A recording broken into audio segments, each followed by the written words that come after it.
नमस्कार, बहुत स्वागत है आपका। आप देख रहे हैं हरियाणा न्यूज। मैं हूं आपके साथ सृष्टि मेहता। आज कुछ सवालों के साथ अपनी डिबेट शुरू करने को मजबूर हुई हूं। सवाल यह है कि मेवात में मारे गए डीएसपी सुरेंद्र सिंह के हत्यारे जेल की सलाखों के पीछे कब पहुंचेंगे? उन्हें कुचलने वालों में कौन कौन शामिल है? अवैध खनन में कौन कौन सी बड़ी मछलियां संलिप्त है? और सबसे बड़ा सवाल यह है कि डीएसपी को न्याय आखिर कब मिलेगा? ऐसे ही कुछ और सवाल हैं, आज अगले आधे घंटे तक हम उठाएंगे। लेकिन एक अपडेट ही अपने दर्शकों को दे देते हैं कि मेवात में डीएसपी की जिस डंपर से कुचलकर हत्या की गई, उसमें मौजूद हेल्पर को दबोच लिया गया है। सबसे पहले पूरे मामले की जानकारी लीजिए, उसके बाद चर्चा को शुरू करेंगे। ये रिपोर्ट देखिए।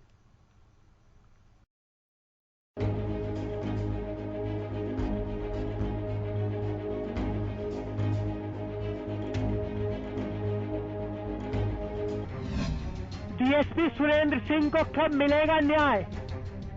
कब गिरफ्तार होंगे डीएसपी के हत्यारे? खनन माफिया पर कब कसेगा शिकंजा? जेल की सलाखों के पीछे कब पहुंचेंगे आरोपी?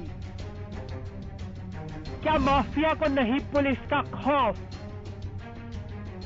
किसकी शह पर हो रहा था अवैध खनन?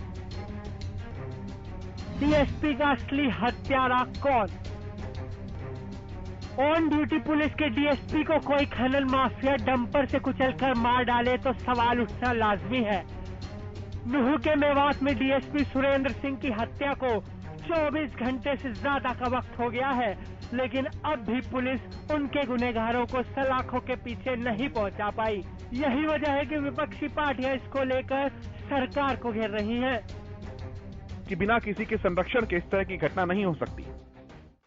वो बड़ी दर्दनाक, दुखद और शर्मनाक घटना कि एक डीएसपी अपनी ड्यूटी पे तैनात हो गए, उसको किस से कुचला गया माइनिंग माफिया द्वारा। तो दिखा रहा है, मैं जैसे डाडम में माइनिंग माफिया काम कर रहा था, जिस प्रकार से उन्होंने पहाड़ की काटा है दर्दनाक तरीके से, मैं तो असेंबली में भी उठाया था। इसी प्रकार से यमुना के साथ साथ आप देख सकते हैं, एनजीटी कह रहा है यमुना का रास्ता ही बदल गया, बाकायदा उन्होंने संज्ञान ली। तो ऐसा प्रतीत होता है कि या तो माइनिंग माफिया इनसे बेकाबू हो गया या किसी संरक्षण प्राप्त है, नहीं तो इस प्रकार से मतलब नहीं हो सकता। चोरी चपाटी हो सकती है, लेकिन जिस प्रकार से बेधड़ल्ले काम कर रहे हैं, बगैर संरक्षण या बेकाबू के काम नहीं हो सकता। नुह से कांग्रेस विधायक चौधरी आफ्ताब अहमद ने भी तावड़ू में डीएसपी की हत्या पर दुख जताया है। इसके साथ ही कानून व्यवस्था पर सवाल दागे हैं। आज श्री सुरेंद्र बिश्नोई डीएसपी तावड़ू की दुर्भाग्यपूर्ण घटना दर्दनाक है। ये हरियाणा सरकार के कानून विहीन प्रदेश का उदाहरण है। प्रदेश में जहां भ्रष्टाचार का बोलबाला है, अपराधी अपराध में लीन है, जब तक कानून व्यवस्था को हरियाणा सरकार नजरअंदाज करती रहेगी तो ऐसी घटनाओं को रोक पाना असंभव है। एक तरफ विपक्ष डीएसपी की हत्या को लेकर सरकार पर हमलावर है, तो वहीं सरकार पूरी तत्परता से शहीद डीएसपी को न्याय दिलाने का दावा कर रही है। दुर्भाग्यपूर्ण घटना है कि हमारा एक वीर डीएसपी ऑफिसर और खान माफिया के लोगों ने उसके साथ घटना की ट्रक चढ़ा दिया, यानी उनकी मृत्यु हो गई है। बहुत ही एक इस घटना की चिंता करता हूँ और हम लोगों ने विचार किया है कि ये जो खान माफिया के लोग, इनको हर कीमत पर इनको निष्फल करेंगे, इनको अपने सारे सिस्टम को मजबूत करके उनको पकड़ेंगे। हमने उनके परिवार के प्रति हमारी सहानुभूति है, उनको श्रद्धांजलि भी अपने ओर से हमने दी है और घोषणा की है कि उनके परिवार को एक किसी भी नौकरी करने लायक जो भी कोई सदस्य होगा उसको नौकरी दी जाएगी और 1 करोड़ रुपए की राशि सरकार की ओर से अथवा एचडीएफसी बैंक की ओर से अथवा पुलिस की सहायता की ओर से सबकी ओर से मिला करके 1 करोड़ रुपए की राशि का उनको सहायता करने का निर्णय हमने लिया। अवैध खनन में कौन कौन सी मछलियां संलिप्त हैं? डीएसपी की हत्या के पीछे किन किन का हाथ है? उन्हें कुचलने वालों में कौन कौन शामिल है? इसका खुलासा जल्द से जल्द होना चाहिए ताकि बदमाशों और खनन माफिया में पुलिस का डर पैदा हो सके और प्रदेश में कानून का राज स्थापित हो। मेवात से यूनुस अलवी, हरियाणा न्यूज।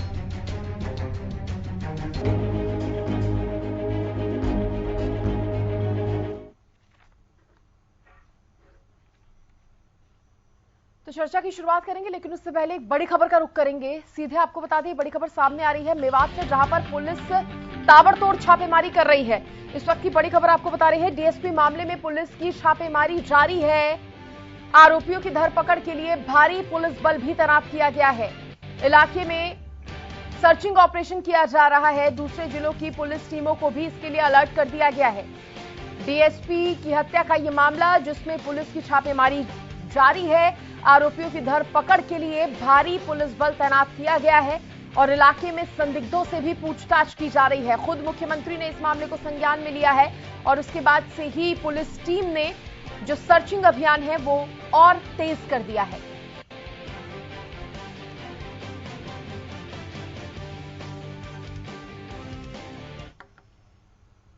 और इसी खबर पर ज्यादा चर्चा करने के लिए मेरे साथ खास पैनल जुड़ गया है। सबसे पहले उनका परिचय करवा देती हूं।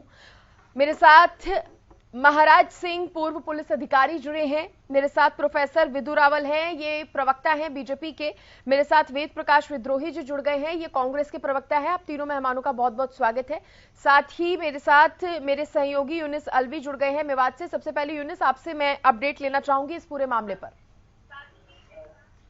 सबसे पहले अपडेट ये है कि जिस तरीके से कल से ये मामला चल रहा है और मेवात पुलिस ने, एसपी ने जो आदेश दिए कि जो 10 टीमें आरोपियों की गिरफ्तारी के लिए गठित की है। इसके अलावा एक हेल्पर है, उसको गिरफ्तार किया जा चुका है और जो इसमें 4 आरोपी बताए जा रहे हैं। क्योंकि एसपी ने कहा है कि हम किसी भी कीमत पर हत्यारों को जो है बख्शेंगे नहीं और जो टीमें हैं उनके चाहे रिश्तेदारी हो, चाहे उनके जगह हो, पहचान वाली हो, सारी जगह उनको जो है हमने लगा दिया गया है। और क्योंकि जिस तरीके से कल ये घटना हुई थी सृष्टि, उसके बाद देखा जाए तो विपक्ष तो खैर हमलावर है ही इस सरकार पर, लेकिन आम लोग भी डरे सहमे हुए कि जब पुलिस के अधिकारी को ही डंपर वाले जब नहीं छोड़ रहे तो आम आदमी की क्या। क्योंकि पहले भी चाहे हम टीवी के माध्यम से हो, चाहे मीडिया के माध्यम से हो, ये आवाजें डंपरों के खिलाफ उठाते रहे कि क्यों इनको जो है ना कि यमदूत के नाम दिया गया है पहले डंपरों को जो है।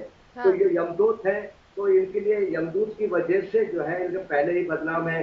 इससे कई मौतें, सैकड़ों मौतें अब तक जो है इन पर हो चुकी हैं और अब ये डीएसपी की मौत और फिर अभी खनन को लेकर इसने सबको हिलाकर रख दिया है। हर आदमी ये चाहता है कि कोई भी, बड़ी बात यह है कि मेवात में कोई भी आदमी आरोपियों के पक्ष में नहीं खड़ा है, ना ही कोई ग्रामीण खड़ा है, ना राजनीतिक खड़ा है, ना कोई सामाजिक। हर आदमी ये चाह रहा है कि आरोपियों को जल्द से जल्द गिरफ्तार किया जाए और उनको कड़ी से कड़ी सजा दी जाए। ठीक है प्रोफेसर विदु रावल जी, कैसे देख रहे हैं इस मामले को? ऑन ड्यूटी एक डीएसपी की हत्या कर दी जाती है। वो पुलिसकर्मी जो जाते हैं अवैध खनन का भांडाफोड़ करने, उनकी कार्रवाई करने उन पर, उन्हीं की हत्या हो जाती है। देखिए, पहली बात तो ऑन द ऑनसेट ये बताना चाहता हूं, ये अवैध खनन या खनन माफिया का काम नहीं है। ये वहीं के लोकल जो पचगांव जो है, जहां पर ये खनन हो रहा था, जहां पर ये पत्थर तोड़े जा रहे थे, वहीं के लोगों की एक चोरी की घटना है। उस चोरी की घटना जो निरंतर चलती रहती है, पहले भी इंसिडेंट्स हुए हैं, उसी को रोकने के लिए वहां पर और उसी में ही कार्रवाई करने के लिए डीएसपी साहब, जो अब हमारे बीच में नहीं है, वो बहादुर डीएसपी जो है वहां पर गए थे। यहाँ पर कोई बड़ी पॉकलेन लगाकर नहीं वहां पर खड़ा हुआ था, जिस प्रकार से इलीगल माइनिंग होती है। वहां पर कोई बड़ी बड़ी मशीन्स नहीं लगी हुई थी। वहां पर इस प्रकार के छोटे छोटे जो हथियार होते हैं या यूं कहें कि औजार होते हैं, उन औजारों से वहां पर हो रही थी। एक टिप पर, गुप्त सूचना के आधार पर वो वहां गए थे और जिस प्रकार से वहां हुआ, पहली बात तो ये। दूसरी बात ये है कि अभी अभी मैं संवाददाता साहब को सुन रहा था, यूनुस अलवी जी को, उन्होंने कहा कि पूरे मेवात के अंदर अब कोई भी जो है इन लोगों के पक्ष में नहीं है, क्योंकि जो अपराधी हैं, जो आरोपी हैं, और जो इसमें इस समय एट लार्ज हैं, भागे हुए हैं, वो इसी पचगांव के ही हैं। उनमें से एक व्यक्ति को, इकरार को हमने पकड़ लिया है, जिसके पैर में गोली लगी है। एक का एनकाउंटर हुआ है शबीर का, सन ऑफ इशाक, शबीर इलियास मित्र जो है सन ऑफ इशाक, उसका एनकाउंटर हो गया है। और जो इस डंपर का जो ओनर है अरशद, जिसने एफिडेविट पर डंपर लिया था महबूब से, ये तीनों लोग जो है इसी गांव के थे, इसी परिवार के थे। महबूब जो है वो रेवासन गांव का है, गनू का। तो उसी गांव के आसपास के लोग, उसी गांव की लेबर वहां पर चोरी कर रही थी। उस चोरी को वहां पर कार्रवाई पर पकड़ने के लिए पुलिस गई थी और इस प्रकार से उन्होंने ये वारदात की है। लेकिन ये कोई सॉलिटरी इंसिडेंट नहीं है। हमारी सरकार में जरूर ये पहला मामला है, लेकिन इससे पहले भी बहुत कुछ हो चुका है। इससे पहले भी 2013 के अंदर एक सिपाही की डेथ हुई थी। 29 मार्च 2013 की एफआईआर मेरे पास है और एक उसमें घायल है। लेकिन सृष्टि जी महत्वपूर्ण क्या है? लेकिन महत्वपूर्ण ये है कि अभी 24 घंटे भी नहीं हुए घटना को। बता रहा हूं, सुनेंगे तो समझ आ जाएगा, सुनेंगे तो समझ आ जाएगा। हाँ, अभी 24 घंटे भी नहीं हुए हैं। एक जो मुख्य अभियुक्त है, जो ड्राइवर है, उसका एनकाउंटर हो चुका है। दूसरे के गिट्टे में गोली लग गई है और वो गिरफ्तार है। और सभी लोगों पर 8 टीमें जो है जांच कर रही हैं। लेकिन जो 2013 में मामला हुआ था, तब किसकी सरकार थी पता कर लेना। उसने 29 मार्च 2013 को एफआईआर दर्ज हुई। 6 महीने में, केवल 6 महीने में अनट्रेस रिपोर्ट दर्ज कर दी गई। ये कहा कि अपराधी नहीं मिले हैं और उसका क्लोजर कर दिया गया। आज तक उस सिपाही को न्याय नहीं मिला है, क्योंकि पुलिस ने खुद जो है किसके दबाव में वहां पर कोर्ट के अंदर जाकर किया था। और ये केवल एक घटना नहीं थी यूपीए सरकार की। इससे पहले एकड़ा चौकी में 2011 में बिल्कुल ठीक यही हुआ था। एक पुलिस कांस्टेबल घायल हुआ था। इससे पहले भी एक घटना 2010 की बताता हूं, 5 सिविलियंस घायल हुए थे। एक घटना नहीं है। और ये गांव के लोग वहीं के लोग करते हैं। सर, मैंने आपको तभी रोक दिया, तभी टोक दिया। वजह यही थी कि इसमें राजनीति नहीं चाहती। आगे सुनिए, रावत साहब रुकिए, एक बड़ी खबर ले लूं, उसके बाद बता रहा हूं सर, एक बड़ी खबर ब्रेकिंग आ रही है सर।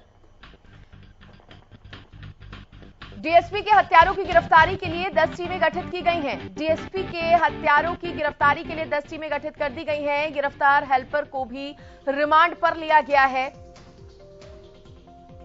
डीएसपी की हत्या में 4 आरोपी बताए जा रहे हैं शामिल है। 4 आरोपी जिन्होंने इस हत्या को अंजाम दिया। नूह के एसपी वरुण सिंगला ने इस बात की जानकारी दी है। बड़ी खबर इस वक्त की आपको बता रहे हैं, डीएसपी के हत्यारों की गिरफ्तारी के लिए 10 टीमों का गठन कर दिया गया है। वहीं जो हेल्पर पकड़ा गया है उससे भी पूछताछ लगातार की जा रही है, उसको रिमांड पर लिया है। कई बड़े खुलासे या कहा जाए कि आरोपियों की जानकारी इस हेल्पर से मिल सकती है। 4 आरोपी बताए जा रहे हैं शामिल डीएसपी की हत्या में और इसकी जानकारी खुद नूह के एसपी वरुण सिंगला ने दी है। रावल साहब, अगर आपकी बात पूरी हो गई हो तो मैं सवाल वेद प्रकाश विद्रोही जी से करूं। कुछ कह रहे हैं, ठीक है, आप बात पूरी कर लीजिए सर। मैं अपनी बात को अंतिम वाक्य वो ये है कि यहां पर टीवी डिबेट्स पर आपने बहुत अच्छी बात कही कि राजनीति नहीं होनी चाहिए। यहां टीवी डिबेट्स पर घड़ियाली आंसू बहाने वाले लोग जो हैं, इन्हीं लोगों के नमाजे जनाजे में शामिल होते हैं, इन लोगों को संरक्षण देते हैं। और ये एक नहीं, हजारों मामले हैं और यह ऊपर से चलता है। यह सोनिया गांधी से मामला चलता है, जो शहीद मोहनचंद शर्मा की शहादत के बाद उनके कातिलों के गांव में उनके अपने नुमाइंदों को भेजती है और वो कहते हैं कि सोनिया गांधी जी फुट फुट कर रोए थे बाटला हाउस एनकाउंटर में। ये याकूब मेनन के लिए रात को 2 बजे कोर्ट खुलवाते हैं। तो यहाँ पर बैठकर घड़ियाली आंसू बहाकर राजनीति करने वाले और नसीहतें देने वाले एक बार गिरेबान में झांक कर देखें। वेद प्रकाश विद्रोही जी, रावल साहब तो कह रहे हैं आम लोग थे। सृष्टि जी, मेरी बात सुन लीजिए, मैंने सुन ली पूरी बात। हाँ। मैंने पूरी बात सुन ली। चोर और चक्के थे, आम लोग नहीं थे, चोर और चक्के थे। सृष्टि जी, हाँ। पहले तो भाजपा प्रवक्ता की बेशर्मी देख लीजिए। घटना को स्वीकार करने की बजाय पुरानी घटनाओं की चर्चा कर अपनी जवाबदेही से भाग रहे हैं।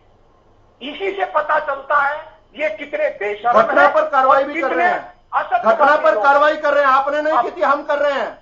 अब सुन लीजिए, आप इन्हीं की सुन लीजिए, फिर हमारी कॉल का हम आपने नहीं की थी, आप बेशर्मी के साथ अपराधियों के साथ खड़े थे। हम अपराधियों को पकड़ रहे हैं, एक एक को पकड़ेंगे, एक एक को सजा देंगे, दोनों की सर, एक एक को सजेंगे, आप दोनों को पकड़ेंगे। अगर इन बेशर्मों के साथ इसी तरह बहस होनी है तो मैं तो एक एक को पकड़ेंगे।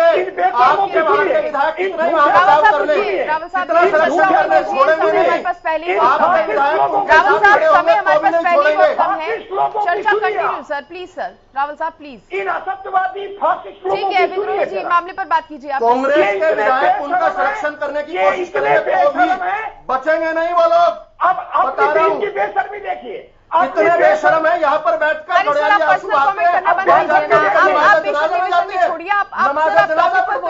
रावल साहब रुकिए, सर रुकिए, विधायक वहाँ शामिल होंगे। रावल साहब चर्चा कैसे आगे बढ़ेगी? विधायक मोहम्मद इलियास कांग्रेस का विधायक, सर मेरे को फिर मामन खान, रावल साहब अगर आप नहीं रुकेंगे तो मजबूरन मुझे आपकी ऑडियो होंगे। डाउन करवानी पड़ेगी। सर सुनिए सर, प्लीज सर, चर्चा को कंटिन्यू रहने दीजिए ना सर, एक एक करके बात रखेंगे। आपने अपनी बात रखी, वेद प्रकाश विद्रोही जी को अपना पक्ष रखने दीजिए सर, उसके बाद चोरी ऊपर से सीना चोरी। ठीक है सर, मैं आपसे जानूंगी, रुक जाइए रावल साहब। 2013 में क्यों क्लोजर रिपोर्ट? ठीक है सर, वो सबको पता है, जनता ने देखा, जनता ने देखा सर, जवाब दिया ना, फिर जवाब दिया ना उसका। विद्रोही साहब देखिए रफ्ती जी, मैं फिर कह रहा हूं, इनकी बेशर्मी और कितने असंवेदनशील लोग हैं ये लोग। घटना पर चर्चा करने की बजाय इधर उधर भाग रहे हैं, आरोप लगा रहे हैं, पर अपने गिरेबान में झांकने को तैयार नहीं। अरे घटना के आरोपी को ठोक चुके हैं, फिर उसके साथ को पकड़ रहे हैं। घटना के आरोपियों को ठोक चुके हैं। सॉरी, मैं वर्कआउट कर रहा हूँ। विद्रोही जी आप क्या बात बोल रहे हैं? रावल साहब का ऑडियो कंटिन्यू नहीं हो पाएगी। ठीक है सर, नहीं बोल रहे, वो उनका ऑडियो डाउन है, आप बोलिए। लोगों के साथ कोई चर्चा नहीं करना विद्रोही जी, अगर आपको देखिए इस मुद्दे पर बोलना है तो अपनी बात रखिए। रावल जी का ऑडियो डाउन कर दीजिए। विद्रोही जी इनको बंद कीजिए, इनकी आवाज। हाँ ठीक है, आप शांत हैं, आप बताइए। नहीं, शांत नहीं, इनकी आवाज बंद कीजिए, कीजिए, बंद कर दीजिए, जनता की आवाज बंद कीजिए। आपका नंबर आया था तो आपने आरोपियों को छुड़वा दिया था। डाउन कर दीजिए ना यार, अगर चर्चा हमारा नंबर आया तो आरोपियों को ठोक रहे हैं, आरोपियों को ठोक रहे हैं। पीसीआर आपका नंबर आया था, आप आरोपियों को छोड़ गए थे।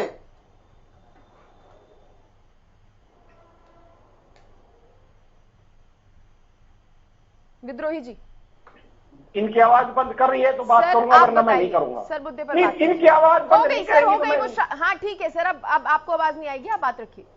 देखिए मैडम, इनका व्यवहार आचरण ही बता रहा है कि ये कितने तो गंभीर हैं और कितने झूठे हैं और कितने षड्यंत्रकारी हैं। 8 साल से इनका राज है। 2014 से 2021 तक 21,000 अवैध खनन के मामले हरियाणा में रिपोर्ट हुए हैं। 21,000। इसी नू मेवात के अंदर पिछले 4 साल के अंदर 22 बार पुलिस पर हमले हुए हैं। 22 बार। ममता जी ये राजनीति कर रहे हैं। हाँ, केवल राजनीति कर रहे हैं और आप इनको अवसर दे रही हैं। नहीं सर, रुकिए सर, प्लीज सर, आपको पूरा टाइम मिला सर, उनको 2 मिनट दे दीजिए, आपके पास आ रही हूँ। इसी नू में पिछले 4 साल में 22 बार पुलिस पर हमले हुए हैं अवैध खनन माफिया द्वारा। और एसपी नू पर 16 दिसंबर 2021 को एसपी नू पर हमला हुआ है। गुरुग्राम जिले के अंदर पिछले 2 सालों के अंदर अवैध खनन के 7 मामलों के ऊपर पुलिस, फॉरेस्ट डिपार्टमेंट और खनन विभाग के कर्मचारियों पर हमले हुए हैं पिछले 2 साल के अंदर। आज 16 जगह, मैं 16 पहाड़ियों पर बात कर रहा हूं, 16 पहाड़ियों पर, गुरुग्राम, नू और फरीदाबाद की पहाड़ियों पर अवैध खनन चल रहा है। और ये कह रहे खनन नहीं हो रहा। जब आप अवैध खनन को स्वीकार ही नहीं करोगे तो उसका समाधान कहां से करोगे? पहली बात। दूसरी बात, इन्होंने कहा चोरी। भाई ये चोरी नहीं है, ये षड्यंत्र है। ये षड्यंत्र क्यों हो रहा है ये बता देता हूं मैं आपको। इसी मनोहर लाल खट्टर सरकार ने 2019 में लोकसभा चुनाव के ठीक पहले पंजाब भूमि संरक्षण अधिनियम 1901 में परिवर्तन किया और उसमें परिवर्तन कर कर जो गुरुग्राम और फरीदाबाद की वन भूमि थी और पहाड़ी क्षेत्र की भूमि थी, उसको जो संरक्षण मिला हुआ था उसके संरक्षण के खिलाफ निकालने का कानून बना दिया। इसके खिलाफ लोग सुप्रीम कोर्ट में चले गए। सुप्रीम कोर्ट ने जल्दी विद्रोही साहब, जी थोड़ी जल्दी सर, थोड़ी जल्दी, टाइम कम है। सुप्रीम कोर्ट ने अनुमति नहीं दी। वो मामला आज भी सुप्रीम कोर्ट में चल रहा है। ये उस जमीन को, जो पहाड़ी क्षेत्र की जमीन है, जो गुड़गांव और फरीदाबाद में है, वन क्षेत्र की जमीन है, उसको समतल करके उन बिल्डरों को देने का षड्यंत्र कर रहे हैं। महाराज सिंह जी से जान पूरी बात सुनिए ना, पूरी बात सर, टाइम कम है ना, क्योंकि पूरी बात कहाँ हुई मेरी? ठीक है सर, जल्दी सर, टाइम कम है ना, फिर फाइनल कमेंट भी लूंगी आपसे। उस जमीन को समतल करने का षड्यंत्र रचा जा रहा है, इसलिए सरकार के संरक्षण में अरावली पहाड़ियों के पहाड़ों को समतल किया जा रहा है, ताकि वो जमीन समतल हो जाए तो वो उसको पूंजीपतियों को बेचकर पुलिस अधिकारी है महाराज सिंह जी। सर, आप चर्चा को भी सुन रहे हैं, पूरे मामले को भी आप जानते हैं। सर, इस पर आपका कॉमेंट। मेरा कॉमेंट दुखद है और बहुत चिंता का विषय है। नहीं सर, लेकिन हाँ जी मैं इसे दो पार्ट में बांट रहा हूँ। सरकार का रवैया और यूथ की, जो आज का हमारा हरियाणा का यूथ है, उसको जो भविष्य अपना अंधकार में दिख रहा है, वो अवैध काम कर रहा है। आपके चैनल पे भी वो बात चली, दूसरे चैनल पे भी वो बात चली। अवैध खनन जो बात है, जिसे भूमि माफिया, ये खनन माफिया नहीं मानते, पता नहीं खनन माफिया भाई क्या वो डेफिनेशन मुझे नहीं पता, लेकिन जो अवैध खनन है उसे जो करते हैं वो खनन माफिया ही कहा जाता है। खनन माफिया, उधर जो नशे का व्यापार कर रहे हैं उनका माफिया, उधर हथियारों का जो चल रहा है वो माफिया। अभी मूसेवाला का जो हत्या हुई उसमें हरियाणा का यूथ ज्यादा शामिल था पार्टी के उससे। हरियाणा का यूथ जहाँ पे अब उस बात को हम नहीं लेके चल रहे हैं, जबकि ये कि यूथ हमारा उधर क्या क्यों रहा है। अब देखिए 30.6% जो है हमारे यहाँ पे अनएम्प्लॉयमेंट बढ़ी है। सर, आपको रोक रही हूँ क्योंकि आपकी ऑडियो यहाँ पर क्लियर नहीं आ रही है। यूनुस, मैं आपसे जानना चाहूंगी, देखिए अब रावल साहब का जिस तरह का बयान सामने आया है, उन्होंने कह दिया है कि वहीं के चोरों चक्के थे, खनन माफिया नहीं थे। यूनुस, अपने टीवी का वॉल्यूम कम कर लीजिए। सृष्टि, मैं आपको बताऊं कि लगता है कि आपस में एक दूसरे पे खिंचाखर्ची की बात आ रही है, लेकिन अगर देखा जाए जो ताउड़ एरिया है, ना वहां से आफ्ताब विधायक है, ना वहां से डॉक्टर क्या नाम है मोहम्मद इलियास विधायक है, ना वहां से मोहम्मद विधायक है। ताउड़ एरिया से संजय सिंह भाजपा के विधायक हैं और जिनके सारी चीजें जो है उनकी निगरानी में है। अगर ये गांव है तो ताउड़ 16 विधानसभा में आता है, तो एक तो ये आपस में एक दूसरे के खिलाफ ना करें। दूसरी बात ये कह रहा हूँ कि मेवात में एक जगह अवैध खनन नहीं हो रहा, क्योंकि जो मेवात में अगर आप देखेंगे तो एक जो है क्रेशर जोन बन रहा है, यानी कि पहाड़ के नजदीक 50 जो है क्रेशर मशीनें लग गई हैं, तो सारा पहाड़ में जो पत्थर आता वैसे, चाहे वो ट्रैक्टरों से आ रहा हो, अवैध खनन हो रहा है। रोक रही हूँ, रावल जी से फाइनल कमेंट ले लेती हूँ। सर, सवाल उठ रहे हैं, अवैध खनन तो जारी है, साथ ही बिना संरक्षण के इतनी बड़ी घटना को, इतनी बड़ी वारदात को अंजाम नहीं दिया जा सकता। संरक्षण की बात भी सामने आ रही है। रावल साहब, फाइनल कमेंट आपका। संरक्षण नहीं था, इसलिए ही तो उन लोगों ने पुलिस पर, पकड़ने आई पुलिस पर गाड़ी चढ़ा दी। संरक्षण होता तो गाड़ी से उतरते और कांग्रेस के किसी नेता को फोन करते, कहते देखिए हमें पुलिस पकड़ रही है, हमें बचा लो। पहली बात। और यहां पर जो इकोसिस्टम तैयार हो रहा है, इसकी बात ध्यान से सुनो। अभी क्या कहा, इस सारे मामले को बेरोजगारी से जोड़ दिया। बिल्कुल यही षड्यंत्र चलते हैं यहाँ पर। बुरहान वानी के पिता मास्टर जी थे, अफजल गुरु एक इंजीनियर था, अजमल कसाब गरीब का बच्चा था, 6 बहनें थी अजमल। ये इस प्रकार से अपराधियों का बचाव करेंगे। कांग्रेस के विधायक नमाज जनाजे में शामिल होंगे।